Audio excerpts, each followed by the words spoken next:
Chers amis, bonjour. Eh bien, nous sommes toujours avec les mots autour de Dieu, avec ce livre Dieu à travers les mots et leur histoire, donc chez Desclés du Brouwer, où il y a plus de 1000 mots qui ont été comme ça radiographiés. Et il y a des mots qu'on rencontre, on les trouve tout à fait étonnants, et on se dit pourquoi, tiens, chaque fois qu'un pape est élu, on parle du pontife et même du souverain pontife.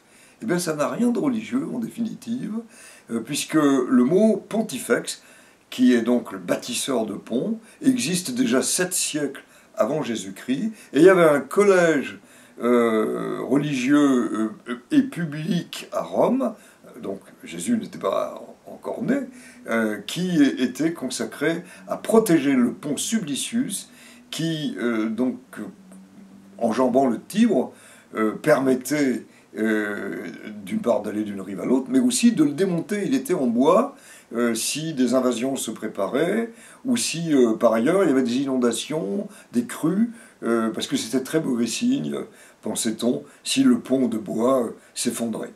Alors, on a donc un grand honneur à chaque fois d'être le pontifex maximal, si je puis dire, pour le mettre en français. Et ça a été César, par exemple, 63 avant Jésus-Christ. Et ce pontifex maximus va être un titre très fort. Et comme la religion chrétienne va s'installer, catholique, on va se retrouver à un moment donné à offrir au pape la possibilité d'être ce pontifex maximus.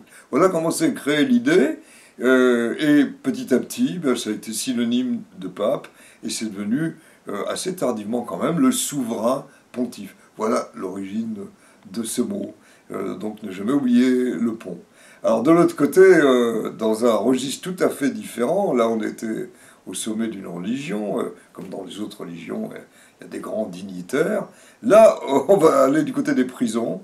Et dans les prisons, il y a un prêtre qui vient, prison française, on est au Moyen-Âge, et qui vient pour confesser celui qui va mourir, qui va être décapité. On l'appelait le sanglier. Pourquoi? Alors, tout simplement parce que sa robe de bure avait la couleur de la robe du sanglier. On a aussi d'autres noms. Par exemple, Dieu était appelé le mec des megs, bon, ou le père Latuile.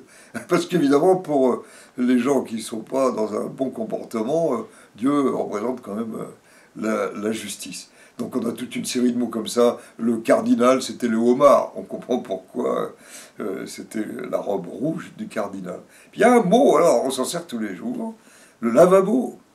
Alors lavabo, vous savez quel est le lien? Il y en a un très fort. C'est que lavabo, ça veut dire je laverai mes mains. Et c'est le prêtre qui, avant de célébrer l'office Eucharistique, se lave les mains et fait cette prière-là. Et voilà comment on a donné ce nom ensuite, de manière très concrète et très prosaïque, au lavabo de nos salles de bain. Alors le mot baignoire, là, il n'y a rien qui y correspond. Donc vous voyez à quel point tous ces mots rayonnent, et on a encore beaucoup d'histoires à se raconter.